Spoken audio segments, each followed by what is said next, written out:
नमस्कार, मैं शालिनी स्वागत करती हूं आपका द न्यूज इंडिया लाइव पर। आइए नजर डालते हैं आज की बड़ी खबर पर। राहुल बोले मोदी जी का कॉन्फिडेंस खत्म, शाह के हाथ कांपते हैं, उनकी वोट चोरी पकड़ी गई। खड़गे बोले हमारा वंदे मातरम भी इन्होंने चोरी किया। दिल्ली के रामलीला मैदान में रविवार को कांग्रेस ने वोट चोर गद्दी छोड़ रैली निकाली। पार्टी सांसद राहुल गांधी ने कहा, प्रधानमंत्री मोदी का कॉन्फिडेंस खत्म हो गया है, अमित शाह के हाथ कांपते हैं, वो जानते हैं कि उनकी चोरी पकड़ी गई है। कांग्रेस राष्ट्रीय अध्यक्ष मल्लिकार्जुन खड़गे ने कहा, इन लोगों ने हमारा वंदे मातरम भी चोरी किया है। ये लोग नेहरू पटेल के बीच दरार पैदा करते हैं, गांधी नेहरू अंबेडकर पर हमला बोलते हैं, इन गद्दारों को आपको हटाना होगा। वहीं पार्टी महासचिव प्रियंका गांधी ने कहा, आज न्यायालय पर दबाव है, सारी मीडिया अंबानी अडानी की है। कांग्रेस के नेताओं को तरह तरह के आरोप लगाकर जेल में बंद किया गया। जो उनकी पार्टी में शामिल हो गए उसे उनकी वॉशिंग मशीन ने साफ कर दिया। राहुल गांधी के भाषण की 3 बड़ी बातें। चुनाव आयुक्त ज्ञानेश कुमार, सुखबीर सिंह, विवेक जोशी बीजेपी के साथ मिलकर काम कर रहे हैं। प्रधानमंत्री ने इनके लिए कानून बदला है, हम इस कानून को बदलेंगे और इन लोगों के खिलाफ एक्शन लेंगे। इन लोगों को नहीं भूलना चाहिए कि ये हिंदुस्तान के इलेक्शन कमिश्नर हैं, बीजेपी के नहीं।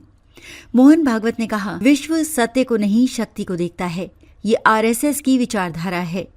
मोहन भागवत कहते हैं कि सत्य का मतलब नहीं है, केवल सत्ता जरूरी है। देश में सत्य और असत्य की लड़ाई चल रही है। गांधी कहते थे कि सत्य सबसे जरूरी है, हमारे धर्म में सत्य को सबसे जरूरी माना जाता है। कांग्रेस के डीएनए में सत्य है, उनके डीएनए में असत्य और वोट चोरी है। वोट चोरी अंबेडकर के संविधान पर हमला है। ये लोग वोट चोरी करके सरकार चलाते हैं। नोटबंदी, जीएसटी से छोटे व्यापारियों को मारा है। ये सब कुछ इसलिए हो रहा है क्योंकि वोट चोरी हो रही है। ये लोग वोट चोरी नहीं करते तो 5 मिनट में सरकार से बाहर हो जाते। खड़गे बोले, बेटे को कुछ भी हो, देश के लोगों को नहीं। कांग्रेस के राष्ट्रीय अध्यक्ष मल्लिकार्जुन खड़गे ने कहा कि मेरे बेटे का 18 घंटे का ऑपरेशन होना था। मुझे घर से भी फोन आया कि आपको आना चाहिए, लेकिन जब देश के लिए जवान मर रहे हैं, इंदिरा, राजीव ने कुर्बानी दी, सोनिया ने सब कुछ त्याग दिया, मैं अपने बेटे के लिए इस लड़ाई को छोड़कर नहीं जा सकता।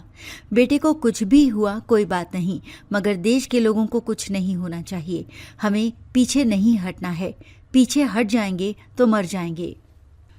कांग्रेस महासचिव प्रियंका गांधी ने कहा कि आज प्रधानमंत्री मोदी बड़े बड़े राष्ट्रपतियों के साथ हाथ में हाथ डालकर फोटो खिंचवाते हैं, लेकिन जनता के साथ नहीं खड़े होते हैं। ये आपसे नहीं पूछ सकते कि आपके दुख क्या हैं। संसद में इनका आत्मविश्वास घट जाता है, आंख से आंख नहीं मिला पाते। जनता का विश्वास मोदी शाह से हट चुका है। आज इनको चुनाव आयोग की जरूरत है, इसके बिना ये नहीं जीत सकते। प्रधानमंत्री ऑफिस के अधिकारी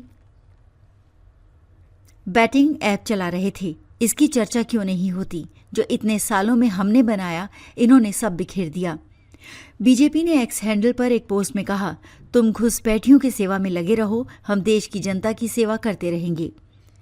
बीजेपी प्रवक्ता अमित मालवीय ने कहा, राहुल गांधी हारने पर ईवीएम और वोट चोरी पर सवाल उठाते हैं, लेकिन जीत मिलने पर वही प्रक्रिया मान लेते हैं। बिना सबूत चुनाव नतीजों पर सवाल उठाना गलत है और इससे लोकतंत्र और जनता का भरोसा कमजोर होता है। कांग्रेस महासचिव केसी वेणुगोपाल ने बताया कि वोट चोरी के खिलाफ करीब 55 लाख हस्ताक्षर जुटाए गए हैं। उन्होंने कहा, राहुल गांधी ने सबूतों के साथ इस मुद्दे को उठाया है। रैली के बाद राष्ट्रपति से मुलाकात कर हस्ताक्षरों वाला ज्ञापन सौंपने का अनुरोध किया जाएगा। अब तक के लिए बस इतना ही। देखते रहिए द न्यूज इंडिया लाइव।